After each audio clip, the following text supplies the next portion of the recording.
Bonjour à tous. Aujourd'hui, nous allons parler du chapitre de sciences de première L et ES, féminin et masculin, notamment pour préparer l'épreuve du bac.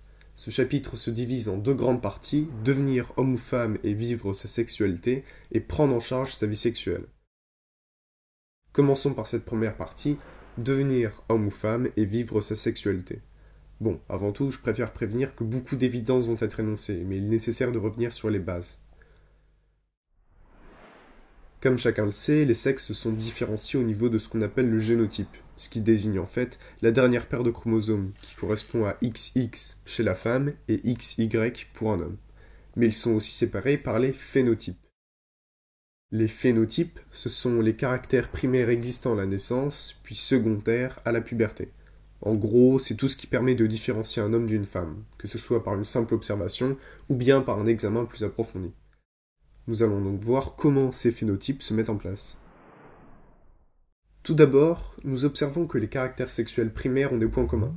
En effet, on retrouve chez l'homme comme chez la femme un orifice reproducteur, un organe reproducteur, le pénis et le vagin.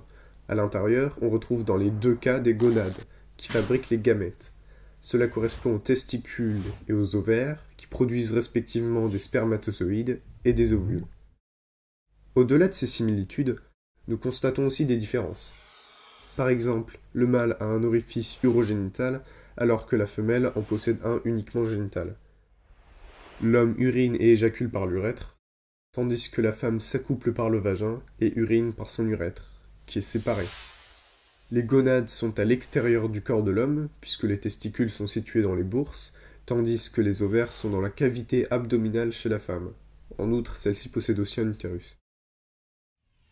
Il est important de se rappeler que si le sexe génotype existe déjà dans la cellule œuf dès le début de la grossesse, les caractères sexuels primaires n'existent pas chez le jeune embryon. Le jeune embryon correspond à un embryon de moins de 7 semaines. Pour cette période, on parle de stade phénotypique indifférencié. Et à ce stade phénotypique indifférencié, on trouve une paire de gonades embryonnaires. D'un côté, on a les canaux de Müller, qui sont les futures voies génitales femelles, et de l'autre, on a les canaux de Wolff, qui sont les futures voies génitales mâles. Entre la 8e et la 10e semaine, lorsque le sexe gonadique est déterminé, il subsiste une paire de canaux qui va se développer, tandis que l'autre disparaît. Et c'est comme ça qu'on devient mâle ou femelle. Nous allons maintenant parler du rôle des hormones dans l'apparition du phénotype sexuel. Il faut savoir qu'avant la différenciation sexuelle, quel que soit le sexe chromosomique, le développement est de type femelle. Ce n'est que lorsque les hormones commencent à agir que le corps devient mâle ou définitivement femelle. Les gonades mâles fabriquent deux hormones distinctes. La plus connue est la testostérone, qui permet de maintenir les canaux de Wolff et leur développement, mais il y a aussi ce qu'on appelle l'AMH, ou hormone antimüllerienne, qui, comme son nom l'indique, entraîne la dégénérescence des canaux de Müller. En l'absence de ces deux hormones, les canaux de Müller deviennent les voies génitales femelles et les canaux de Wolff disparaissent.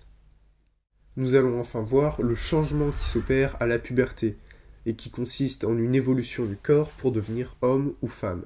C'est à cette étape que le phénotype devient plus marqué, puisqu'il y a l'apparition de la fonctionnalité reproductrice et des caractères sexuels secondaires sous l'action hormonale. Chez l'homme, cela se fait par la testostérone, et chez la femme, par les œstrogènes. Cette évolution est progressive et dépend des individus, puisqu'elle s'effectue de manière plus ou moins rapide ou plus ou moins tardivement. On constate une apparition de la pilosité, plus marquée chez l'homme, et un développement des appareils génitaux. Ces derniers peuvent, à partir de la puberté, enfanter, et cela se marque chez la femme par l'apparition des menstruations. Il y a aussi, chez ces dernières, un développement plus ou moins marqué de la poitrine, dans le but d'allaiter notamment.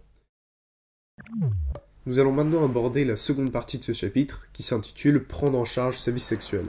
En effet, dans la nature, la procréation permet surtout, et la plupart du temps exclusivement, la perpétuation de l'espèce. Mais chez l'homme, l'acte sexuel est aussi lié au plaisir. Nous allons voir le lien de ce plaisir avec le cerveau et ce qu'on appelle le système de récompense. Ce qui est à l'origine du comportement sexuel chez l'être humain, c'est avant tout un renforcement du système de récompense, relié par les voies nerveuses aux zones érogènes qui sont sensibles aux stimulations. Ce renforcement est dit positif car il provoque la répétition de l'activité sexuelle qui est à l'origine du plaisir. Bon, on désigne ici une réalité assez simple en fait. Chez l'homme, l'activité sexuelle provoque le plaisir Donc, nous voulons la répéter. Voyons maintenant le fonctionnement concret de ce système. Les structures cérébrales sollicitées sont situées tout d'abord dans l'aire tegmentale ventrale, l'ATV, qui est la région qui reçoit les stimuli. Et grâce à la dopamine, ces neurones communiquent avec les autres structures, comme la région médiane du télencéphale.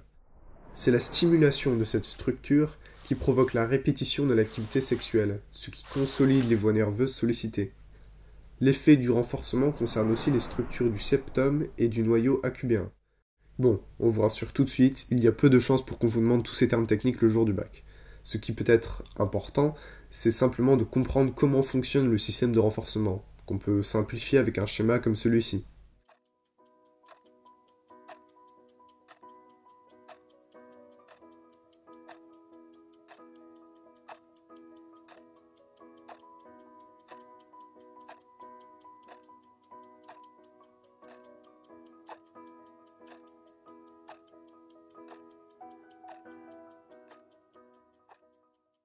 Il faut aussi savoir pourquoi la sexualité de l'homme est si particulière.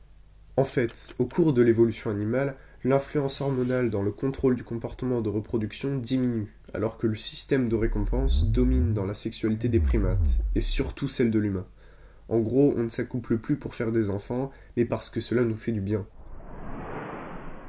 Les facteurs affectifs, ce qui concerne les relations amoureuses, et avant tout le contexte culturel, ont une influence majeure sur le comportement sexuel humain. Et si l'on ne s'accouple plus seulement pour faire des enfants, cela nous amène à parler des méthodes de contraception. Il existe un très grand nombre de méthodes contraceptives. Certaines sont plus ou moins efficaces, comme la technique du retrait, avec 8 à 17% d'échecs. Pour ceux qui ne savent pas ce qu'est la technique du retrait, c'est quand l'homme se retire avant l'éjaculation. Sans même prendre en compte les accidents qui peuvent arriver, cette technique n'est que très peu efficace, car avant même l'éjaculation, il y a l'arrivée du liquide séminal, qui peut contenir assez de spermatozoïdes mobiles pour féconder, même si la présence de ceux-ci n'est pas systématique. Il y a aussi l'abstinence périodique en fonction des courbes de température corporelle, qui montent à 20% d'échecs, et les spermicides, à 3,5% d'échecs en moyenne, qui sont peu fiables. Le stérilet et le préservatif masculin sont plus sûrs, puisque le premier occasionne moins d'1% d'échec et le second moins de 2%. La pilule, elle, a une probabilité d'échec de moins de 0,1%. Elle empêche l'ovulation et rend l'endomètre utérin peu accueillant à la nidation de l'embryon. La pilule du lendemain provoque une irritation locale rendant l'utérus impropre à la nidation et empêche l'ovulation. Pour finir, nous parlerons de la procréation médicalement assistée puisqu'elle est au programme. Les causes de stérilité peuvent être des anomalies de gamètes ou des voies génitales. Parmi les méthodes de procréation médicalement assistée, qui permet aux personnes rencontrant des difficultés à procréer d'avoir un enfant, la plus simple est l'insémination artificielle, avec un don de spermatozoïdes, d'ovules, voire d'embryons. L'insémination artificielle avec spermatozoïdes ressemble à ceci.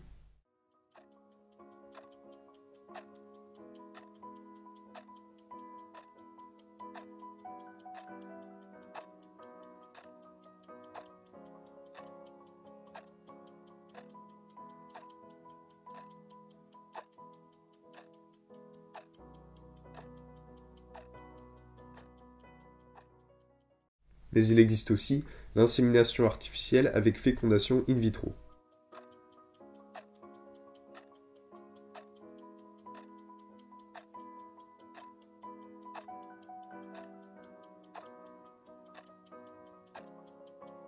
Dans ce cas de figure, la fécondation d'ovules se fait en laboratoire pour donner plusieurs cellules œufs. Suite à cela, on place les débuts d'embryons dans l'utérus. Cela ne marche pas systématiquement. C'est pourquoi on place souvent plusieurs embryons, dans l'espoir qu'au moins un survive. Voilà, c'est la fin de cette vidéo. Nous espérons qu'elle vous a plu. N'hésitez pas à vous abonner, à commenter et à nous laisser un pouce bleu pour nous soutenir. Et pour se quitter sur une citation de Matthew Arnold, la morale compose les 3/4 de la vie, et le sexe, la moitié.